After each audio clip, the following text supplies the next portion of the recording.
ಶಿವಮೊಗ್ಗದ ಸಹ್ಯಾದ್ರಿ ಕಲಾ ಕಾಲೇಜಿನ ಉಪನ್ಯಾಸಕರ ವಿರುದ್ಧ ಗಂಭೀರ ಆರೋಪ ಕೇಳಿಬಂದಿದೆ.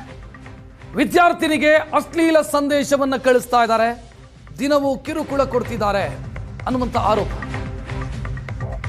ಎಕ್ಸಾಮ್ನಲ್ಲಿ ಇಂಟರ್ನಲ್ ಮಾರ್ಕ್ಸ್ ಬೇಕು ಅಂತ ಆದರೆ ನಾವು ಹೇಳದಂತೆ ಕೇಳಬೇಕು ಅಂತ ಉಪನ್ಯಾಸಕರೊಬ್ಬರು ಕಿರುಕುಳ ಕೊಡ್ತಿದ್ದಾರೆ. ಸಹ್ಯಾದ್ರಿ ಕಲಾ ಕಾಲೇಜಿನ ಅಂತಿಮ ವರ್ಷದ BA ವಿದ್ಯಾರ್ಥಿನಿಗೆ ಈ ರೀತಿ ಅಶ್ಲೀಲ ಮೆಸೇಜ್ ಮಾಡಿರೋದು ಪ್ರೊಫೆಸರ್ ಮುದುಕಪ್ಪ ಅನ್ನುವಂಥ ಉಪನ್ಯಾಸಕ, ಅರ್ಥಶಾಸ್ತ್ರ ವಿಭಾಗದ HOD ಡಾಕ್ಟರ್ ಮುದುಕಪ್ಪ ವಿರುದ್ಧ ನೊಂದ ವಿದ್ಯಾರ್ಥಿನಿ ಪ್ರಾಂಶುಪಾಲರಿಗೆ ದೂರು ಕೊಟ್ಟಿದ್ದಾರೆ. ಪ್ರಾಂಶುಪಾಲ ಡಾಕ್ಟರ್ S ಸಿರಾಜ್ ಅಹ್ಮದ್ಗೆ ವಿದ್ಯಾರ್ಥಿನಿ ದೂರು ಕೊಟ್ಟಿರೋದು.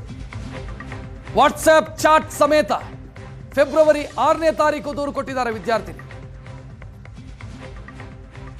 ಇನ್ನು ಪ್ರಾಧ್ಯಾಪಕ ಮುದುಕಪ್ಪಗೆ ಸೂಚನೆಯನ್ನ ಪ್ರಿನ್ಸಿಪಾಲ್ ಕೊಟ್ಟಿದ್ದಾರಂತೆ, ತರಗತಿಗೆ ಹೋಗಬೇಡಿ ಅಂತ. ಕುವೆಂಪು ವಿವಿಗೂ ಶಿಫಾರಸು ಮಾಡ್ತೀನಿ ಅನ್ನುವಂಥ ಭರವಸೆ ಕೊಟ್ಟಿದ್ದಾರೆ ಪ್ರಿನ್ಸಿಪಾಲ್. ಈ ಉಪನ್ಯಾಸಕನ ವಿರುದ್ಧ ಕ್ರಮಕ್ಕೆ ಶಿಫಾರಸು ಮಾಡ್ತೀನಿ ಅಂತ. ಸಹ್ಯಾದ್ರಿ ಕಲಾ ಕಾಲೇಜಿನ ಉಪನ್ಯಾಸಕ ಡಾಕ್ಟರ್ ಮುದುಕಪ್ಪ, ಸಹ ಪ್ರಾಧ್ಯಾಪಕ, ಈತ ವಿದ್ಯಾರ್ಥಿನಿಯೊಬ್ಬಳಿಗೆ ಮೆಸೇಜ್ ಮಾಡಿರೋದು, ಇಂಟರ್ನಲ್ ಮಾರ್ಕ್ ಬೇಕು ಅಂತ ಆದ್ರೆ ನಾನು ಹೇಳ್ದಂಗೆ ಕೇಳಬೇಕು ಅಂತ. ವಿದ್ಯಾರ್ಥಿನಿ ವಾಟ್ಸ್ಆಪ್ ಮೆಸೇಜ್ ಸಹಿತ ಪ್ರಿನ್ಸಿಪಾಲ್ಗೆ ದೂರು ಕೊಟ್ಟಿದ್ದಾರೆ.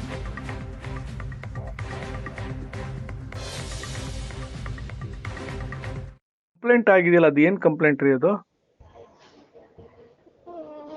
ನನ್ಗೆ ಕೆಟ್ಟನಾಗ್ ಮೆಸೇಜ್ ಮಾಡಿದ್ರು, ಅದ್ರದ್ದೇ ಕಂಪ್ಲೇಂಟು.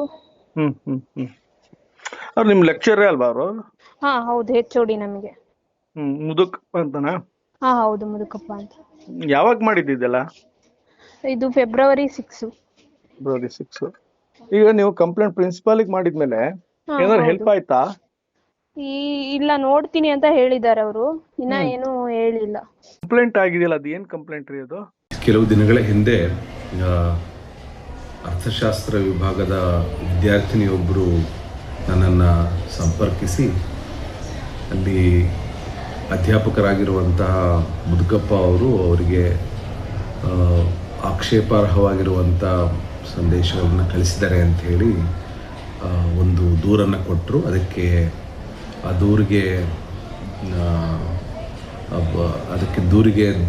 ದೂರಿಗೆ ಲಗತ್ತಿಸಿ ಅವರು ಅದರ ಆ ಸಂದೇಶಗಳ ಪ್ರತಿಯನ್ನು ಸಹ ನಾವು ನೀಡಿದ್ರು. ನಾನು ಅವ್ರ ದೂರು ಕೊಟ್ಟ ಒಂದು 15 ನಿಮಿಷದಲ್ಲೇ ಅವರಿಗೊಂದು ಕಾರಣ ಕೇಳಿ ನೋಟಿಸನ್ನು ಜಾರಿ ಮಾಡಿ ಅವರು ಕೊಟ್ಟಂತಹ ಸ್ಪಷ್ಟೀಕರಣ ಅಥವಾ ಅವರು ಕೊಟ್ಟಂತಹ ಒಂದು ಏನು ವಿವರಣೆ. ಹೆಚ್ಚಿನ ಡೀಟೇಲ್ ನೀಡೋದಕ್ಕೆ ನಮ್ಮ ಪ್ರತಿನಿಧಿ ರಾಜೇಶ್ ಕಾಮತ್ ಫೋನ್ ಸಂಪರ್ಕದಲ್ಲಿ. ರಾಜೇಶ್, ಫೆಬ್ರವರಿ 6ನೇ ತಾರೀಕು ದೂರು ಕೊಟ್ಟರು, ಇನ್ನೂ ಏನು ಕ್ರಮನೂ ಆಗಿಲ್ಲ, ಏನೂ ಆಗಿಲ್ಲ ಅಂತಂದ್ರೆ ಈ ರೀತಿ ಆದ್ರೆ ಹೆಂಗೆ? ಖಂಡಿತ ಕೂಡ. ಯಾಕೆ ಅಂತ ಹೇಳಿದ್ರೆ, ಸಹ್ಯಾದ್ರಿ ಕಾಲೇಜ್ನಲ್ಲಿ ಈ ಘಟನೆ ನಡೆದು ಫೆಬ್ರವರಿ 6ನೇ ತಾರೀಕಿಗೆ ಈ ಘಟನೆ ನಡೆದ್ರು ಕೂಡ ಅಲ್ಲಿಂದ ಆಕೆ ದೂರು ಪಡೆಯುವಲ್ಲಿ ಕೂಡ ವಿಳಂಬ ಆಗಿರ್ತಕ್ಕಂಥದ್ದು, ಅದು ಹಾಗೇ ನಡೆದು ಮುಂದೆ ಹೊರದಿರ್ತಕ್ಕಂಥದ್ದು. ಕಾರಣ ಇಷ್ಟೇ, ಅರ್ಥಶಾಸ್ತ್ರದ ಪ್ರಾಧ್ಯಾಪಕ ಏನಿದ್ದಾರೆ ಮುದುಕಪ್ಪ ಅವರು ಪರ್ಮನೆಂಟ್ ಲೆಕ್ಚರ್ ಇದ್ದಾರೆ, ಅವ್ರನ್ನ ಹೊರತುಪಡಿಸಿದ್ರೆ ಬೇರೆಯವರು ಆ ಜಾಗಕ್ಕೆ ಇಲ್ಲ ಅನ್ನೋ ಕಾರಣಕ್ಕೋಸ್ಕರ ಅದನ್ನ ವಿಳಂಬ ಮಾಡಿರ್ತಕ್ಕಂಥದ್ದು. ಮತ್ತೆ ಅವರ ಸಮಜಾಯಿಸಿ ಪಡೆದು ಅದರ ಹಾಗೆ ಪ್ರಕರಣವನ್ನ ತಳ್ಳಿ ಹಾಕುವಂತ ಕೆಲಸ ಕೂಡ ಕಾಲೇಜಿನ ವ್ಯವಸ್ಥೆಯಲ್ಲಿ ನಡೆದಿದೆ. ಆದ್ರೆ ಪ್ರಾಂಶುಪಾಲರ ಗಮನಕ್ಕೆ ಯಾವಾಗ ಬಂತು ಅವರು ತಕ್ಷಣವೇ ಅದ್ರ ಬಗ್ಗೆ ಕ್ರಮ ಕೈಗೊಳ್ತೀನಿ ಅಂತ ಭರವಸೆ ಕೊಟ್ಟಿದ್ದಾರೆ. ಆದ್ರೆ ಕುವೆಂಪು ಯೂನಿವರ್ಸಿಟಿಯಿಂದ ಅದು ಒಂದು ಆಂತರಿಕ ಈ ಮಹಿಳಾ ದೌರ್ಜನ್ಯ ತಡೆ ಸಮಿತಿ ಆಗ್ಬೇಕು, ಅಲ್ಲಿಂದ ಒಂದು ತನಿಖೆ ಆಗ್ಬೇಕು. ಆದ್ರೆ ಕಾಲೇಜಿನಲ್ಲಿ ಕೆಲವು ಲೆಕ್ಚರ್ಗಳು ಸೇರ್ಕೊಂಡ್ಬಿಟ್ಟು ಈ ಬಗ್ಗೆ ಚರ್ಚೆ ನಡೆಸಿ ಕುವೆಂಪು ಯೂನಿವರ್ಸಿಟಿ ಅವರಿಗೆ ಈ ಬಗ್ಗೆ ಮಾಹಿತಿ ನೀಡೋಣ, ಏನಾಗಿದೆ ಘಟನೆ ಅನ್ನೋದ್ರ ಬಗ್ಗೆ. ಈಗ ಮಾಧ್ಯಮಗಳಿಗೆ ಈ ಘಟನೆ ಬೆಳಕಿಗೆ ಬಂದ ನಂತರ ಈ ರೀತಿ ಒಂದು ವ್ಯವಸ್ಥೆಯನ್ನ ಮಾಡ್ಕೊಂಡಿದ್ದಾರೆ. ಅದನ್ನ ಹೊರತುಪಡಿಸಿ ಅದು ಹಾಗೆ ಮುಂದುವರಿಯುವಂತ ಪರಿಸ್ಥಿತಿ ಇತ್ತು ಅಂತಾನೆ ಹೇಳ್ಬೋದು. ಆದ್ರೆ ಲೆಕ್ಚರರ್ನ ಇಲ್ಲಿಂದ ಅವ್ರನ್ನ ಬೇರೆ ಕಡೆ ವರ್ಗಾವಣೆ ಮಾಡುವಂಥದ್ದು ಅಥವಾ ಅವರಿಗೆ ಕ್ಲಾಸ್ಗಳನ್ನ ಕೊಡದೇ ಇರತಕ್ಕಂಥದ್ದು, ಬೇರೆ ನಿರ್ಬಂಧಗಳನ್ನ ಹೇರುವಂಥದ್ದು, ಇವು ಯಾವುದು ಕೂಡ ಆಗ್ತಾ ಇಲ್ಲ. ಅವ್ರ ಮೇಲೆ ಯಾವುದೇ ಶಿಸ್ತು ಕ್ರಮ ಆಗ್ತಾ ಇಲ್ಲ ಅನ್ನೋದು ಕೂಡ ಒಂದ್ ರೀತಿ ವಿಪರ್ಯಾಸನೆ ಸಹಿ ಅಂತ ಹೇಳ್ಬೋದು.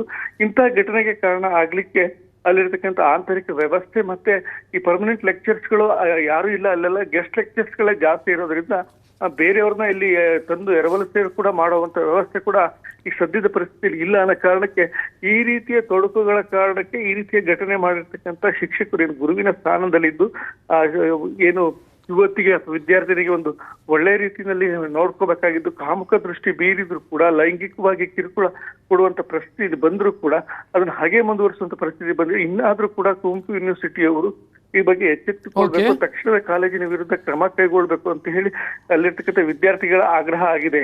ರಕ್ಷಿತ್, ಥ್ಯಾಂಕ್ ಯು ರಾಜೇಶ್ ಮಾಹಿತಿಗೆ.